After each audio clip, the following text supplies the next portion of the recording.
Hello everyone, you're welcome to The Inside. I am Babla Jonathan. In this edition of the program, we're going to be discussing issues concerning indigenous people in the Republic of Cameroon. And among the more than 20 million inhabitants, some communities are identified as indigenous, and these include Pygmies, the Bororo, and the Kurdi.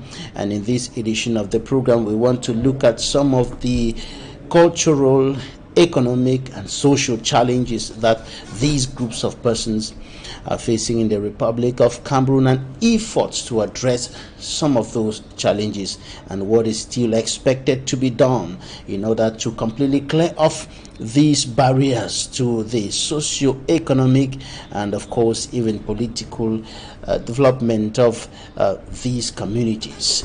Stay with us and meet our guests in some few communities in some few seconds.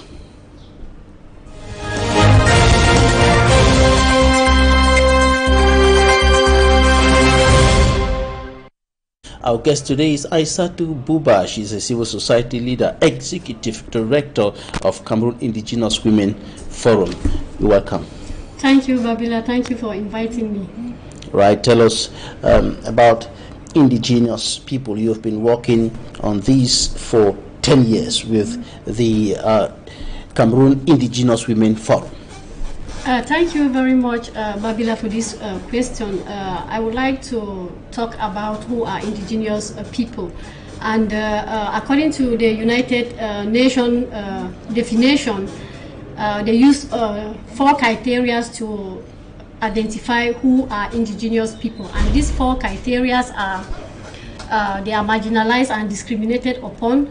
They are self-identified as indigenous people. They live and they are attached to their lands and their territories, and they have their own Go on. They hardly benefit from social amenities like schools and hospitals and so on. And it has been a very long struggle for indigenous people to be recognized. And for the past 25 years, indigenous people have been lobbying at the level of the United Nations to make sure that they are being identified. And this came along in 2007, where the United Nations adopted the United Nations Declaration of Indigenous People, which stipulate about 17 articles. And these articles are summarized as the right to self-determination, the right to live on their territories and control those territories, the right to have full government services, and the right also to manage their lands and their territories. And most of these rights are trampled upon in many countries, including Cameroon. Tell us about this problem which is coming up again and again, the violation of the rights of indigenous people. Yeah, actually it's a very big problem for the recognition of indigenous people. And I think it poses a lot of problems. If you are not recognized, then there is a big problem, because your rights will be violated. And this right ranges. So the first problem is recognition. Yes, recognition. They are not recognized as indigenous people. And secondly, we have the access to government services, like we are talking about health facilities, we are talking about education, we are talking about the right to use the land where they are using and even control the land. So it's a very big problem. They don't access these services because, you know, they are indigenous people. They are the Bororo, they are pastoralists, they are living on top of the hills with their cattle, they are searching for greener pastures. We have the forest people who are the 4Bs, who are in the forest where they do hunting and gardening, and it is very difficult for them to have these government services. It becomes very difficult because they live in very enclave areas. And we have this issue of land ownership is a big problem, because most of the time you have this issue of land grabbing, You have issues of farmer grazier conflict all the times, and it is a big problem, because most of these Bororo pastoralists they have lost their cattle, and you know, cattle is their wealth, that's their source of income. Some of them have been killed. Some of them have been killed, and some of them are even in court every day, and they have been spending a lot of money to make sure that they seek justice, and the justice is not even coming. So it is very, very difficult for them. Right, we are talking particularly here about the Bororo indigenous people who are in the northwest region, in the southwest also, in the far north, and almost everywhere around the country. What is so peculiar about this group of persons, apart from the fact that most of them are pastoralists? Yeah, you know, the Bororo indigenous people have been living in Cameroon since 1905 or so. So they migrated, and they have been living here in Cameroon and in major regions like the northwest, the west region, the Adamawa, the east region. And so we are saying that the indigenous people, the Moro people, they are living nearly in all the regions in Cameroon, and they mostly do this cattle rearing. That's their culture. That they are so attached to this culture. And you know, today with the issue of land, the space is limited. The population is increasing every day, and it becomes very difficult for them to live on top of the hill with their cattle. And most of them, they are even migrating to towns to do other jobs, like other businesses and so on. But I think as indigenous people, that's cattle rearing is our culture, and we don't want that this culture to disappear. We want to continue rearing our cattle and drinking our milk. That's what makes us to be the indigenous pastoralists. And that's quite difficult there because of what you just mentioned earlier, the issue of land that is not always available everywhere when they want to carry on with these agro-pastoral activities. And that's why we've been hearing of farmer grazier conflicts in several parts of the northwest region, especially in the Ndonga Mantum division, with deaths recorded in some of the cases. Yeah, Mr. Babila, I would like to say here that this issue is found everywhere. It's not only in the Ndonga Mountain. We have this farmer grazier conflict in all the regions where these indigenous people are found. You know, it's very difficult. We have the other non-indigenous people. They are doing their agriculture. So sometimes normally they come up on top of the hills, the grazing land where they do this farming, and then when the cattle they get into the farm, it's a big problem. So it's a day-to-day problem where these indigenous people are having with the non-indigenous people. And it has really affected them a lot. Like, as I was saying, we have so many court cases today, and we have this issue of harassing them, because when there is a problem, there is they harass them, they extort huge sums of money from them, because maybe somebody wants to assist them in a court case and so on, and that's how they are violating their rights and so on. So it's a very big problem. I think that there is something needs to be done so that these indigenous people can continue practicing their culture that they have inherited. What is preventing many of them from obtaining justice in cases where they find themselves in court because of some problems and so on? Is it because of the bad judicial system, or is it because of other problems, education and things like that? Yeah, firstly we have the ignorance. You know, you have to know the law before you know where to go and seek the justice. So that's is the first problem. The second one is also issue of surrounding corruption issues. As I said, they always extort huge sums money from them when they have those court cases, and sometimes when they begin the court cases, they finally abandon them. And there is the issue of also the language. You know, my parents in the village, they have never gone to school. And to go to the court, you need to express yourself in English or in French, and the judiciary in charge, they cannot understand your native language, and so it's a very big barrier also for them. And normally there should be translators who should facilitate Actually, they were supposed to be translators so that they will be able to understand, and why not also involve other indigenous youth who have practiced the law, who are even lawyers, so that they can assist them when they go to the court, or train other Cameroonians who can assist people like that, because they are having a problem. That's why they are indigenous people, so that when they will come to the court, there will be somebody sitting somewhere to listen to you, to assist you, to tell you how you can even write your application and so on. Right, even though they may not be well educated, they may not know how to read or write in French or English, that does not make them less of Cameroonians. They are still Cameroonians, and those rights must be respected. That's what you're saying. Yeah.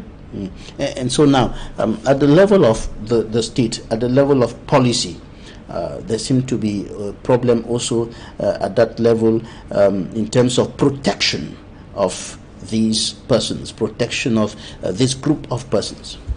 Yeah, actually I was saying that we need a legal framework, a law or a policy that will really highlight the right of these indigenous people. Because if we don't have a law that is protecting these indigenous people, everything that we will be saying, we will be turning around the table, and the real issues, the real problem of indigenous people will not be solved. So I think if we can have a law that is protecting these indigenous people, it will go a long way to solve many of these problems that are coming up. A law at the national level. At the national level. At the international level, there are already some legal instruments. Yeah, we have the United Nations Declaration of the Right of Indigenous People that we were happy that Cameroon was a part of the country that voted in favor of it, and through the Ministry of Social Affairs, where they have recognized these indigenous people, and I think they are doing also a lot in order to promote the right of these indigenous people. But we think that we need a law that will protect the right of indigenous people. All right, we're going to take a look at what the newspapers reported this week. We're going to the newsstands, and when we come back, we'll continue the discussion. Stay with us.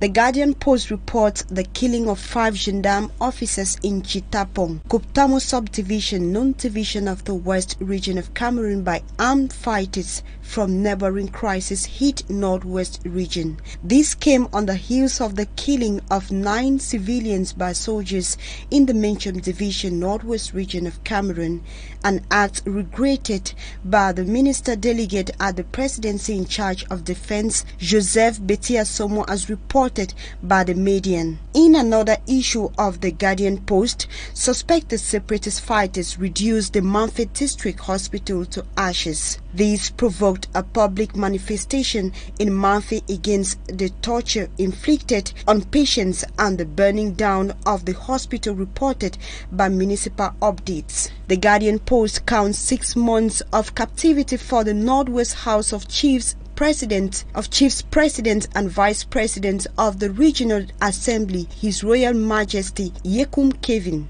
The Voice House Speaker Kavayeke Jibril transforms his June session opening speech into an attack against a journalist of Radio France International who said President Biya's health was deteriorating and those obstructing government action.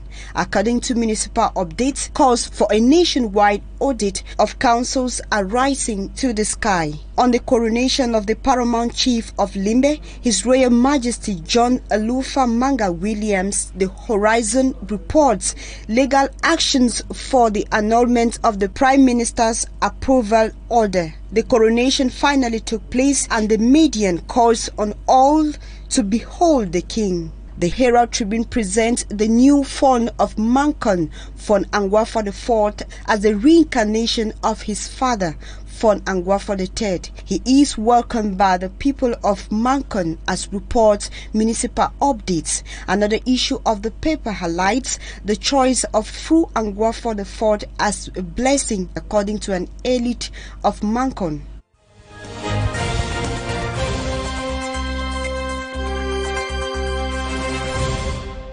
We are still with our guest Aissatou Buba, Executive Director of the Cameroon Indigenous Women Forum. Now, we want to look at what's been done and what more should be done. Now, you talked about what the Ministry of Social Affairs is already doing. What more should be done to enhance the protection and the well-being of the Boro indigenous people? Yeah, actually we think that we should think of bringing these social amenities nearer to these communities. We are talking about education. These indigenous people, as I said, they are living far away. They are cut off from other communities, and so to benefit from this school is very difficult. We have these young children who have to travel for very long distances to access the nearest school. So if they can make these schools accessible to these indigenous children, I think it will go a long way to help them to continue to go to school. And secondly, we have these health facilities. They are very far. If you are sick, maybe before you reach the hospital, I think you will not be able to reach the hospital. You will die along the way because of the distance. And so we feel that if they can bring this health facility nearer to this community, it will really help them. And we are also thinking about ameliorating also the land laws in Cameroon, for example, because the land law in Cameroon doesn't favor indigenous people, because when you have to obtain land certificate and so on, the law is very complicated, and it has not taken the consideration of the specificity of indigenous people. And so we think that if we want to continue to protect indigenous people, we have to do a lot concerning to ameliorate the land laws in Cameroon, so that it will facilitate them to have also access to have land certificates, so that they will be able to protect their land and use the land and also control the land. The procedures of land ownership should be facilitated, so that the people, what exactly should be done to make it easier for the people to obtain own land? Yeah, I think first of all the grazing land should be demarcated, because there is a problem. We don't know where grazing land starts. We don't know where farming land ends. So there's a problem around that place. So I think if they can do a and demarcation, that's where there's always a conflict. Yeah, because the farmers will come into the grazing land, and then the grazing land, the whole thing becomes complicated. So if they can demarcate it and say this is a grazing land, and that you know that as a grazier, this is my area, I don't have to encroach into the other the farming area, I think it will go a long way. And also the procedure is to be it should be made in a way that it should be simple, so that everybody can apply. Like for example, there are so many documents that they request, and the procedure is very long. You can apply for a land certificate, and then maybe you wait for it maybe for 10 years and so on, and you know it's very difficult. So if they can simplify it in a way that these indigenous people too, as citizens of Cameroon, that they can apply and then obtain this land certificate, it will be easier. It will be easier for them. Taking into consideration some of the factors that may not necessarily be in favor of these persons or this group of persons, especially those who might not have gone to school to a certain extent. Exactly, like for example, the information to obtain the documents and so on. It has to be they have to simplify it, so that indigenous people too can have can understand it, because it is so complicated. I mean, you have so many documents, and then the procedure, you have to move from one office to the other, and then sometimes the file will even get missing along the way from one office to the other, and the procedure is very cumbersome. If you are not and definitely very costly. Yeah, and very costly. So if you are not determined, I think you will just abandon it along the way. So I think if the government can really put it in a more simple way, so that the lay person, the indigenous people, can also have access to land certificate. Right now, talking about the agro-pastoral, the agro-pastoral activities, what do you think can be done to improve the income-generating capacity of these activities in order to enable the agro-pastoralists to be much more viable financially and be able to brave some challenges and achieve their goals? Yeah, first of all, I think we need the land. We are in need of the land, because if you don't have the land, you cannot practice your pastoralism. So you need the land. The government should allocate, as I've said, do demarcation of this grazing land. If you know that this is your portion, I think you will be able to practice your pastoralism on it without any problem. And then secondly, the government should come in also to assist these indigenous people. We have this we have seen it in other countries, like in Nigeria, where they plant this Guatemala grass, where you can do you can do ranching at the same space. You have everything there. You have water where the cattle can drink. You have the grass, and then you say that you don't even have you don't even need to be moving around the place. Say I'm going for transshumans. Yes. So if the government can assist these indigenous people, so that they will be able to have all these facilities like the Guatemala grass, to establish a ranch, for example. Exactly. I think it will go a long way to reduce most of this farmer-grazier conflict. All right. So if government were to help them in that direction, we're talking about financial support. We're talking about the grass that you're talking about, making it available for them to be able to establish a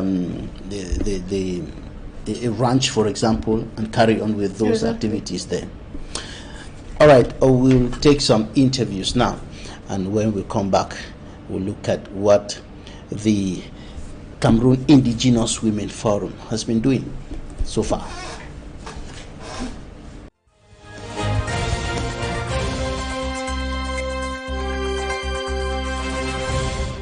Look at what we are going through in Manfe. What are the population of Manfe done to you people? We are begging on you people that let us be. There will always be risks. If you are in an area that have been dominated by the presence of bandits and terrorists and have suffered incessant attacks in the past, you always continue to live with one eye open when you sleep. And the fact that it's a real possibility that we could have setback, that's a risk which we have to continue to face. It's also a risk where you have young people that are not engaged. But if you continue to provide opportunities for them, then those risks will continue to lower until they cease. I wouldn't know what will happen tomorrow, but by training and by the work and by the analysis that we have done, it's always important to consolidate on progress. The only response to risks and to challenges in the Lake Chad area is to continue to improve on services that are provided through stabilization, but through other support windows. We all know how difficult this is. We all know that stabilization is not a one-way road. It has risks. It has always setbacks. That's not only true for the Lake Chad region. That can be applied globally. So we have to work with problems and setbacks, and we have to be aware of the high risk. We have seen improved security in the localities where we have the stabilization interventions. we've seen that the communities have become more stable, and they have opportunity to enjoy additional security provisions, presence, and patrols in the area. These have led them to feel more confident to continue to engage in their normal activities.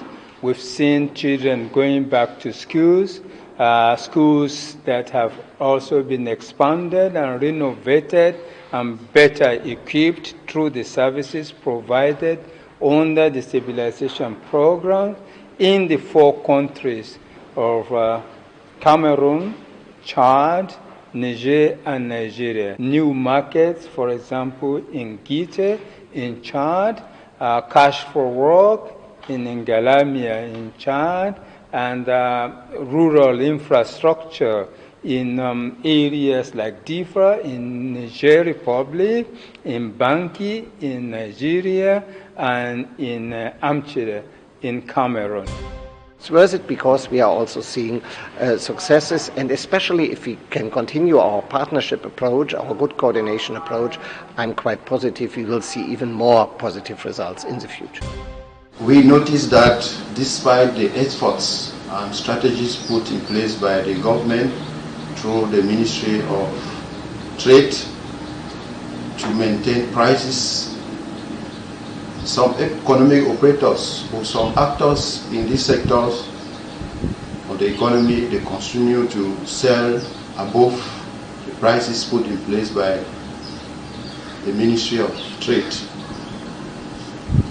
For example, we noticed that as concerns construction materials, for example, a bag of cement, a bag of 32.2 cement, which was supposed to be sold at 4,800, the price promulgated by this ministry, is sold in between 5,000 and 5,300.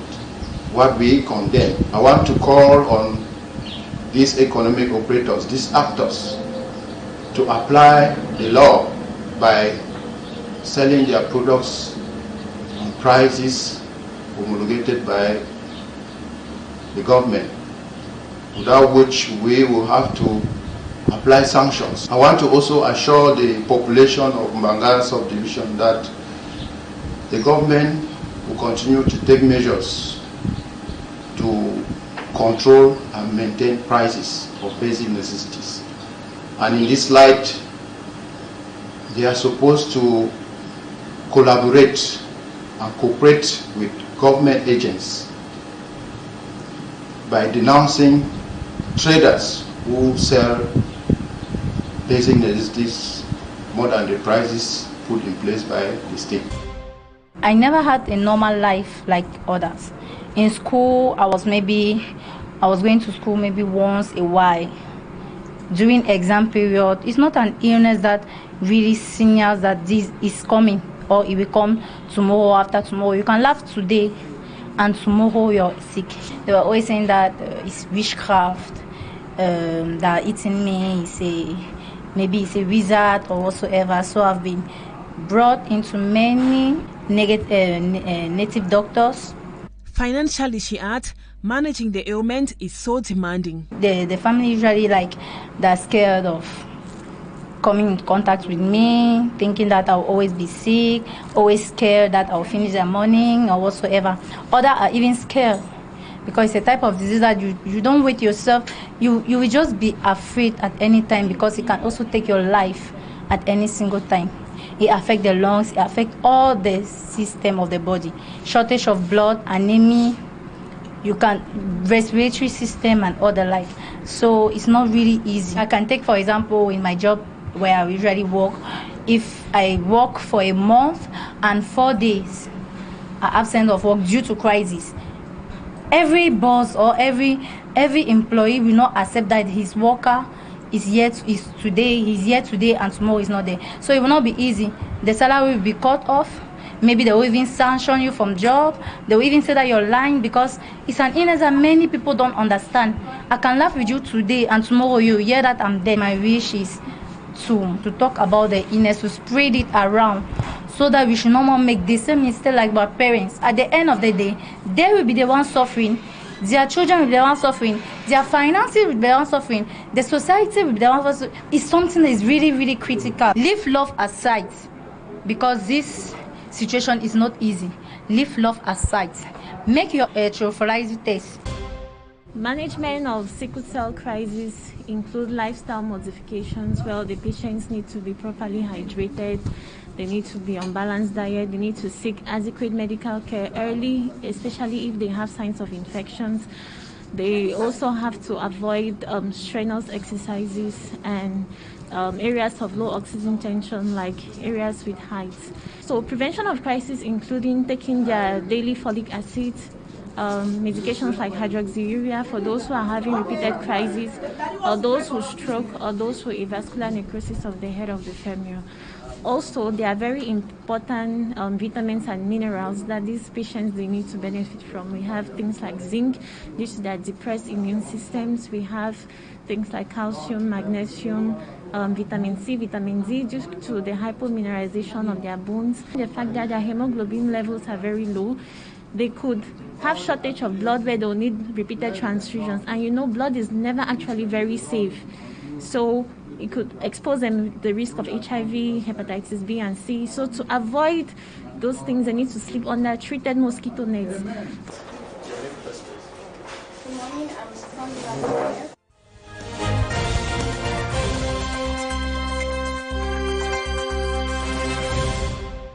Those were interviews of the week. For 10 years, the Cameroon Indigenous Women Forum has been working to improve on the living conditions, on the well-being of Bororo indigenous people, particularly the women. Now, let's talk about women.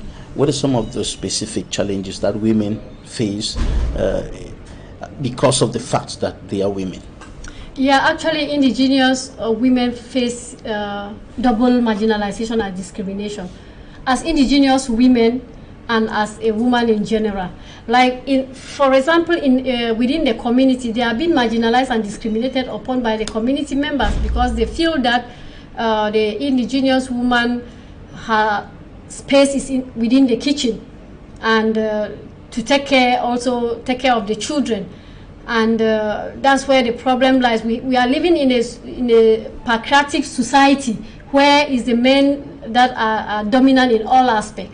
And secondly, we have this culture and this tradition where these women are not even permitted to go to school.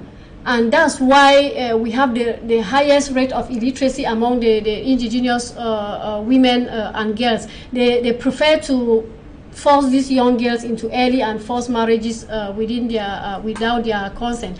And we have this issue of decision making, because these women, I'm telling you, even within their family, they don't have a word. They don't have a word. Even matters that concerns them, they are not the one to decide for themselves. Is the men that decide for themselves, and is really bringing the women far behind. And we have the issue also of the indigenous women are the most poorest because they don't have any activity.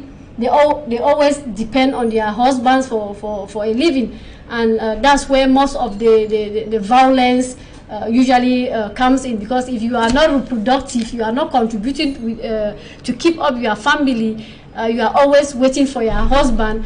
You become vulnerable. You become vulnerable, and I think you will be. They can speak, or they can. They can do some things that are not really pleasant. Yes, yeah, they will turn around to violate you. Abuse you the way they want, and so on, because you cannot say anything, you cannot contribute anything within the family. Most of those things are cultural. They are emanating from your culture, from the cultures of the Bororo people. What can be done at that level? Because I know culture is something that is very difficult to change. When you start talking about some of these things, you can be looked upon as like a rebel. Yeah, Babila, thank you very much for that question. You know, we have a culture that is positive, and we have a culture that is negative. Here, we are talking about the negative culture. You cannot force your girl child of 12 years old to go and get married to a person who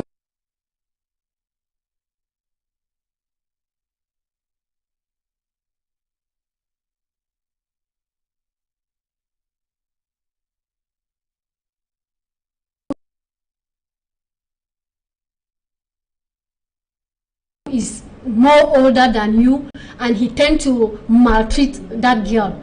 That is a negative culture. Even in Islam has not, within even the Quran have, there are hadiths that have talked about it, that you are not supposed to force your girl child into early and forced marriage. The girl has to choose her husband and present the husband to the parents and tell them that this is the husband that I have chosen. So there is no excuse that a culture have said that you have to force your girl to get married. So here we are trying very hard to explain to the community members that we want to we are trying to abolish the negative culture, because we are also promoting, we have good culture that we have to within the border that we have to promote. So the negative culture, that's what we are trying to change and make them to understand that it's a very negative culture. And I think today they are realizing that that the negative culture is not a good one, and they are trying at their level to see how they can work together to abolish those negative cultures. And a very crucial one should be that concerning education. Education. Young girls and women who are not permitted to go to school, whereas going to school, education is a universal right that everybody, no matter where you're coming from, your culture, whatever, is entitled to. Yeah, actually, that's what we are sensitizing them, educating them about the importance of education, especially the education of the girl child. Because if you are educated, I think you are going to, it will go a long way to help also develop your community. Because when you are educated, you are empowered, and when you are empowered, you are going to go back to your community and also empower the other and help to develop your community. And then another thing that caught my interest while you were speaking a while ago is the fact that we are in a patriarchal society, and this is very serious concerning the women in particular. You said that even in the family circles, the women don't have what? They have nothing to say. Even decisions concerning them are taken by the men and imposed on them. What's the consequence of this? From your observation, you've been working with most of these women. What's the consequence of this? Does it provoke some kind of frustration? Make some of the women to become introverts and kill talents, those who are supposed to express themselves and help even their husbands, help their families, help their communities? They are reduced to the background and kept in silence.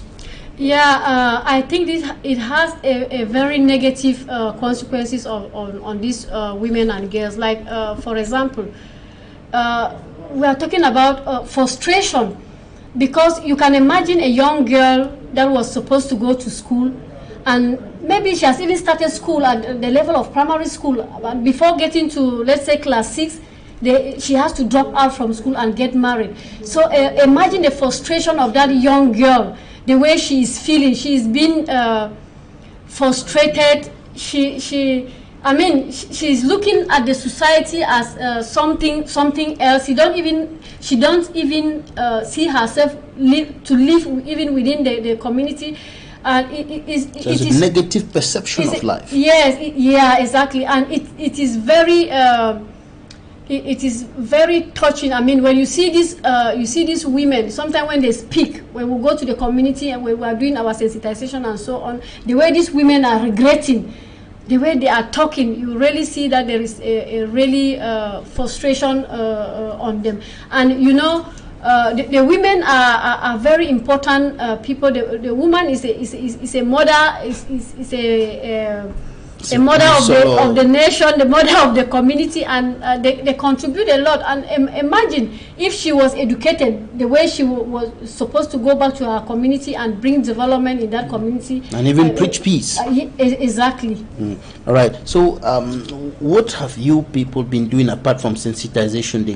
You are the executive director of the Cameroon Indigenous Women Forum. What have you been doing apart from sensitization, educating the people? Yeah, Mr. Babila, I would like to say here that we created this organization because of the bitter experience that we had as members during our early age. The violence that we went through. That's why we came together and say, what are we going to do? Because most of us are victims of those violence, like these early and forced marriages. We are victims of that. And so we are seeing the way the other young girls, the way they are being treated. And that's why we came together to say, let's come together and see how we can go back to our community and educate the community members and tell them the importance of sending the girl child to school, and to preach about ending this gender-based violence, because gender-based violence is something that is practiced within the community every day, and it has a very big impact on them. So we have been doing a lot in area of education, like educating the Mororo indigenous people the importance of sending the girl child to school, and we have been supporting these young girls with school didactic material everywhere. Every year we give out school didactic materials and scholarships to these young girls, and we have been training these young girls also on different fields on capacity building, like on leadership, personal development, and so on. And today we have a number of these young girls who are bold up to stand, also speak out for themselves and say, no, you don't have to violate my right, you don't have to force me to get into early and forced marriages. And in areas of economic empowerment, we have been doing a lot with these women, especially the women who have been victims of gender-based violence. We have trained them to carry out income-generating activities, and so far we have about more than 200 women that we have supported with income-generating activity. And today they are owning their own businesses, and they are also controlling those businesses. And I think it is really helpful because they are assisting their husband for the keep up of the house, and also to send their children to school. And in the area of political participation, we have been doing a lot, especially in the Adamawa region, where we have carried out some sensitization. That's an area where there's quite a lot of kind of restrictions, and you don't have to go there and talk. You don't have to belong to a political party and things like that. Exactly, because these indigenous people, they feel that it's another person that has to stand maybe as a candidate. It's another person that has to go and register, go and vote. That's what they believe. And they don't know that they themselves, they can do that. They can stand as a potential candidate, and they can be voted. They can be voted into these areas of decision making. And so we targeted these women in the Adamawa region, where we did a lot of sensitization, and I think it was very successful. That today we are very happy that we have Mororo women who are councillors in the Adamawa region, in the different council areas. And I think it's one way also of making them to get into these areas of decision making. By being in that area, I think they are going to also contribute in nation building. Yeah, and also influence decisions within the council that will affect also the development of their own community. Right. And have you, for the past 10 years, have you been observing a change in terms of interest in terms of participation, in terms of the number of indigenous women who have been able to come up to leadership positions in the society, within the administrative circle, for example? Yeah, actually for the past 10 years we have been doing a lot. As I was saying, we have done a lot of sensitization. We have done a lot of sensitization, including other organizations too that have been working very hard. And I think today we are very proud that we have a number of these young girls who have completed universities, who have completed professional institutions, who are already working. We have most of them who are in government services, who are head of services, even directors in the different ministries. And I think it has also gone a long way to raise awareness within the Mororo community on issues on this gender-based violence, because the education that we done in the different communities has motivated the women. They are aware of their rights, and I think they are going to services, because formally they cannot go to those services and seek for support or for any help. But I think through this sensitization and with the collaboration of the government services like the Ministry of Social Affairs and the Women Empowerment and the Family, these women today, when they have problems, they are going to these services to go and seek for assistance or for any other help. Have you also been giving psychosocial support to some of the victims of violence? Actually, I'm a social worker by profession, and it's my role to provide psychosocial support to women who are victims of violence. And we have also been working with the Ministry of Women Empowerment and the Family and the Social Affairs at the local level, where we sign some partnership, and they usually receive these women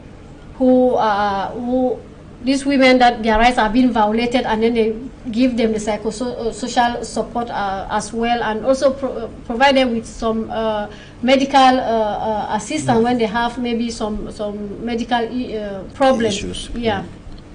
Right, and you will be celebrating your 10th anniversary, the 10th anniversary of the organization soon. Yeah. We are so delighted that we have, for the past 10 years, working to promote the rights of indigenous women and girls. And this year, we are celebrating the 10th anniversary under the theme 10 years of dedicated strikes in empowering indigenous women and girls. And we have identified a number of activities that we'll be carrying out, especially in Yaoundé, to educate the public and the community about issues of indigenous people, issues of indigenous women, the problems that they are facing, and to look for a way forward. And we are going to hold a roundtable discussion concerning these early and forced marriages in Islam. And we are expecting to have experts on that, and some community members who are going to come and participate in that in the roundtable discussion, in order to raise awareness about these early and forced marriages and to look for a way forward in order to end child marriage or early and forced marriage in Cameroon. And we will be having a sport walk, because we feel that as women and girls, we should use sport in order to improve our mental health, which is very important. And we'll also have a dinner night, which will be organized also in Yaoundé, where we are going to bring together different stakeholders and educate them or sensitize them on what Cameroon Indigenous Women Forum have been doing for the 10 years, the achievement that we have had so far, and the difficulties that we have been facing, and to see how together we can work in partnership in order to brave the challenges. To break the challenges. Right. So that will be when? On the 25th of June. 25th of June. Aissatou Buba, you are certainly also encouraging the women not only to participate in politics, but to be peace ambassadors. For women, very, very strategic when it comes to peace building, when it comes to restoring peace in crisis situations like what we have today prevailing in the northwest and southwest regions of the country. Tell us more about that. Yeah, thank you very much. I think the role of women in peace building is very important. Like what we are observing, especially in the northwest and the southwest region, it has really affected the women and girls mostly. You know, the women, they are not part, or they are not the one causing this war. And when there is war, they are the one that are really suffering. You know, it's very difficult. They are the one that are used as suicide bombers. You know what is happening in the far north region. You see, most of these women, they are the ones suffering. They are the ones that have lost their husbands. They are the ones that have lost their homes and so on, and their children and so on, and they have been violated. Cases of rape is the women that they rape. It's not the men, and so these women, they are really affected. And when we are talking about peace building, I think the role of these women is very important. We need to bring these women on board, especially the grassroots women who are victims of this crisis. You know, as women, you know, they are mothers, and they know how to handle issues of peace building. And I think if they really bring them on the table, because they are the one wearing the shoe, they know where the shoe pinches. So if you have a problem, and then when they are talking about that problem, they don't bring you on board, I don't think that your issues will be taken into consideration. So I think women in peace building, in peace negotiation, even in peacekeeping is very, very necessary. I think when they are talking about peace negotiation, peace building, these women should be brought on the table so that they will be able to raise their issues. They will be able to talk about the problems that they are facing, and then to see together how they can be able to solve this problem. You know, most of them today, these women, they are internally displaced in these major towns. They internally displaced from the northwest and the southwest, and you can imagine Nigeria. Yes, you can imagine the precarious conditions that they are living without access to health, access to education, access to health facilities. They are living in a very precarious. Many of them compelled to become sex workers. Exactly, they are doing a lot of things that they are not supposed to do, because they are forced to do certain things. It's not because they want it, because they are in a very difficult condition.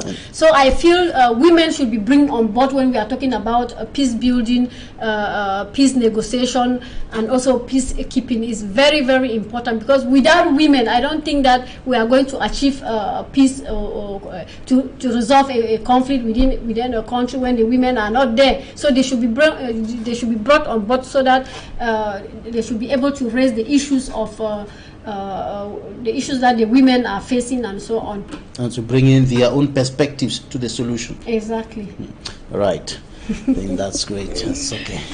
Thank you so much, Aissatou Buba, a civil society leader, executive director of Cameroon Indigenous Women Forum. Thank you for coming. Thank you so much, and I would like to thank Equinoxe TV management for making this program successful and making me to participate in it.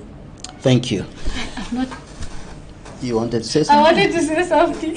Okay, go ahead. Yes, thank you, Mr. Babila, for inviting me for this program, and I will also take this opportunity to thank the team management of Equinoxe for giving me this opportunity to come and talk about indigenous issues. Thank you so much, and I hope to come back again sometime. Thank you so much. All right. Thanks, ladies and gentlemen, for staying with us. That's it for today's edition of The Inside.